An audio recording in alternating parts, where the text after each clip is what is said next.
हामीले नेपालको जस्तै सस्तो खाना चाहिँ हामीले जापानमा पनि पाउँछ है। जापानमा चाहिँ हामीले लगभग 700-800 रुपियाँमा चाहिँ एउटा सेट खाना पाउँछ क्या मासु। नेपालकै टेस्ट खान मन लाग्यो भने चाहिँ नेपाली पसलमै जानुपर्छ क्या हामीले। यस्तै बेला फेरि रेड लाइट बल्दिने क्या, कस्तो भने गाडी हेर नि कस्तो दामी चिल्लो रेसिङ कार जस्तो छ क्या। यस्तो जिन्दगीमा कहिले किन्ने हो हामी। जापानले त्यस्तो किन नाङ्गो बनायो भनेर यसो सोध्छु क्या म पनि, के कारणले यस्तो नाङ्गे, अब पिक्चर पनि नाङ्गे बनाइदिएछ नि त, के कारणले बनायो भने मैले सोचेर बस्छु, थाहा नै छैन के कारणले बनायो। अहिले गाईहरू मासुको झोल त सबै पोखेछ, हेर्नु न, मासुको झोल पोख्यो, सबै पोख्यो। मासुको झोल दाल पोखिनु बरु, मासुको झोल पोखेछ। मासु नै हो सबै कुरा, मासु मिठो हुन्छ।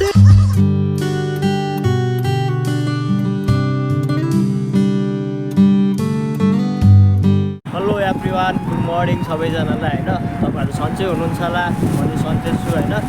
अनि खाजासाजा खानुभयो होला, तपाईँहरू माया गर्नुहुने सबैजनालाई फेरि सबैलाई नमस्ते भन्न चाहन्छु होइन। अनि के गर्नुहुँदैछ, खाजा नास्ता खानुभयो होला होइन।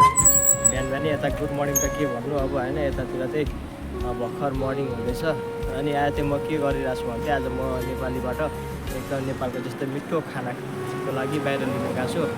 अब खाना बनाउन अल्छी लाग्छ, टाइम हुँदैन, फुर्सद हुँदैन होइन। त्यही भएर चाहिँ मैले चाहिँ आज खाना लिन चाहिँ मैले बाहिर गएको छु। अनि हामीले नेपालको जस्तै सस्तो खाना चाहिँ हामीले जापानमा पनि पाउँछ है।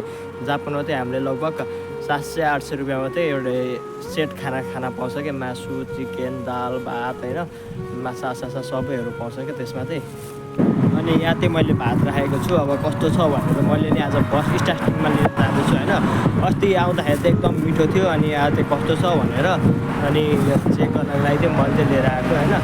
अब मिठो लाग्यो भने त अब त्यहीबाट ल्याउने हो, सधैँ खाने हो होइन। किनकि नेपालमा त अब चिकन खाना सेट खानालाई लगभग 400-500 रुपियाँ परिहाल्छ। अब यहाँ पनि त अब त्यस्तै टेस्ट खानको लागि चाहिँ अब जापानमा नि अब 800-900सम्म त लगभग परिहाल्छ। किनकि नेपालभन्दा यहाँ जापान धेरै महँगी पनि छ, अनि एकदम राम्रो सुविधाहरू पनि धेरै छ होइन। अलिक नेपालकै टेस्ट खान मन लाग्यो भने चाहिँ नेपाली पसलमै जानुपर्छ क्या हामीले। अनि यस्तै बेला फेरि रेड लाइट बल्दिने क्या, कस्तो भने गाडी हेर नि कस्तो दामी चिल्लो रेसिङ कार जस्तो छ क्या। यस्तो जिन्दगीमा कहिले किन्ने हो हामी। पैसा भएको किन्नु, अब नेपाल आएर धनी बनिन्छ भनेको झन् गरिब बनिँदै गइरहेको छ। नेपालमा आएर जापानमा आएर पैसा जोगाउँछु, महिनाको 2 लाख रुपियाँ घर पठाउँछु भनेर आएको, के गर्नु, यस्तो छ हालत। सुख खोज्नलाई जापान आएको साथीहरू के गर्नु, दुःख पाएर यहाँ तनाव छ, गाह्रो छ। सुख भन्दा नि दुःख धेरै गर्नुपर्छ यहाँ, दुःख नै दुःख छ। किनकि जापानिजहरूले भन्छ नि त यहाँनिर, के भन्छ भने सिगतो कामै काम क्या। किनकि यहाँ चाहिँ जापानिजहरू एकछिन फुर्सद बस्दैन के, कामै काम मात्र गरेर आउँछ, जापानको मान्छेहरू किन कुब्री पर्यो भन्छु म चाहिँ होइन। यसो सोध्छु, अब जापानिजहरू 80 वर्षसम्म काम गरेर बस्छ कि यहाँ, 80 वर्षको मान्छेले हामी नेपाली भन्दा पनि डेन्जर काम हानिदिन्छ कि, यस्तो बबल कामहरू हानिदिन्छ, वा सोच्नै सकिँदैन के, यस्तो खतरा हानिदिन्छ। अनि जापान त्यत्तिकै धनी बन्यो हो त। नेपालमा त अब काम चोरहरू मात्र हुन्छ, काम थर्ने, यसो भारी काम भने त्यो काम छोडेर अर्कै काम गरिदिन्छ नि।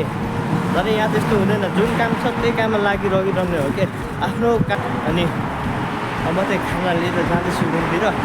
अब बाहिर कस्तो छ खानाहरू, अब तपाईँहरूलाई पनि देखाउँछु नि त है त। जापानले त्यस्तो किन नाङ्गो बनायो भनेर यसो सोध्छु क्या म पनि, के कारणले यस्तो नाङ्गे, अब पिक्चर पनि नाङ्गे बनाइदिएछ नि त, के कारणले बनायो भने मैले सोचेर बस्छु, थाहा नै छैन के कारणले बनायो। अनि यो चाहिँ हाम्रो पार्क हो, यो चाहिँ अहिले यस्तो दामी भ्यू भइरहेछ नि। यो चाहिँ लगभग अहिले चाहिँ 5 झर्ने सिजन हो कि, यहाँको मौसम चेन्ज भइरहेछ। जाडो नेपालको जस्तै जाडो मौसमहरू जस्तै अहिले यहाँ चेन्ज भएको छ। हेर्नु कस्तो अस्तिसम्म त यस्तो बबल भ्यूहरू आउँथ्यो यहाँनिर, फोटो यस्तो बबल आउँथ्यो होइन।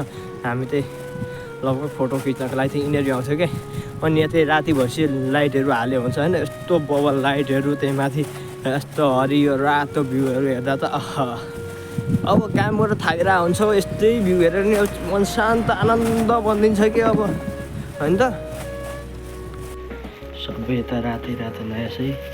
यो थियो मेरो रुम जानु। गाइजहरू मासुको झोल त सबै पोखेछ हेर्नु न है।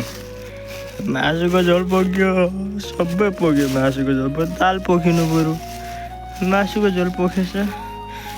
मासु नै हो सबै कुरा, मासु मिठो हुन्छ। सबै पोखेछ, चोक्टा मात्र बाँकी थियो। धन्न चोक्टा चाहिँ बाँकी भएछ है। मासुको झोल पोख्यो पनि केही भएन, चोक्टा बाँकी रह्यो के भइहाल्यो नि होइन।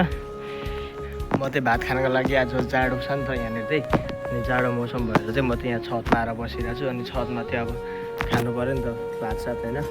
अब बाहिर रुममा बस्यो भने चिसो छ होइन, रुम चिसो छ। अनि बाहिर छतमा अनि यसो भ्यू स्यू हेर्दै होइन, यस्तो बबल ठाउँमा मान्छेले चाहिँ तपाईँहरूले चाहिँ खाना खानुभयो कि भएन र खाना कस्तो बनाउनु भयो भन्न चाहँदै आजको भ्लग चाहिँ यति नै भन्दै अर्को भ्लग फेरि आउनेछ। Bye bye, tata, see you guys.